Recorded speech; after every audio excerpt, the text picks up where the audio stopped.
There, according to the preliminary data, they had a crossing of the border prepared from the Ukrainian side. Overall, 11 people were detained.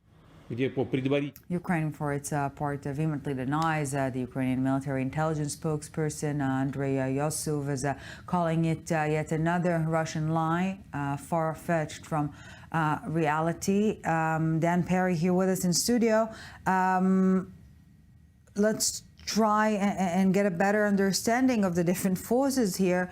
How is such an attack connected allegedly to Ukraine, and what kind of an issue or a beef IS has with Russia? Well, Islamic State has a beef with Russia because Russia helped Assad fight it and really defeat it in Syria. So it shows that, you know... So in mobster terminology, this is the contract IS has... I suppose. I mean, they really do have a beef with Russia over Syria, as I say. But beyond that, Muslim fundamentalists have for many years had a beef with Russia because of, you know, their demands and complaints and perceived oppressions in the various Islamic republics within the Russian Federation, from Dagestan to Chechnya to whatever. There's many, many of them. It kind of shows that the enemy of my enemy is not necessarily my friend. I mean, the West currently has enmity towards Russia, but it doesn't want terrorist attacks against Russian civilians. And you see the outpouring of support for Putin, for Putin's government in this context. It's kind of striking, but I think it's genuine because ISIS clearly is an enemy of humanity, and they don't distinguish between democratic regimes and horrible dictatorships like Russia's.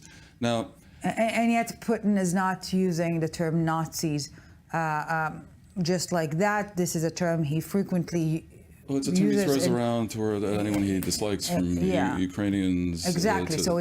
This is what I'm alluding to, that he's putting everyone in the same, you know, Nazi bundle, so to speak. So how does it connect to Ukraine? It could be, look, Putin calls Zelensky the Jewish president of Ukraine a Nazi. So it was to be expected that he tried to link this to Ukraine. Everything about Putin's regime is such a swirl of skullduggeries that a wise person doesn't rush to believe what they say. I mean, if it had turned out that the terrorists were somehow Ukrainian, there would have been a lot of suspicion about a false flag operation organized by the KGB to justify an attack on Ukraine. It turns out that's not the case. And yet they're somehow trying to link Ukraine to it anyway by claiming that they sought refuge there. And Ukraine denies it. I don't think it has a major impact on the Ukraine war, frankly. It just reminds us that ISIS is still around and still carrying out terrorist attacks. And as I say, don't distinguish between the good and the evil. But it doesn't mean that we will see Moscow and Washington collaborating against ISIS soon. You never know what's going to happen. All right. Right now, the main story is Ukraine. That's interesting enough. Dan Perry, thank you very much.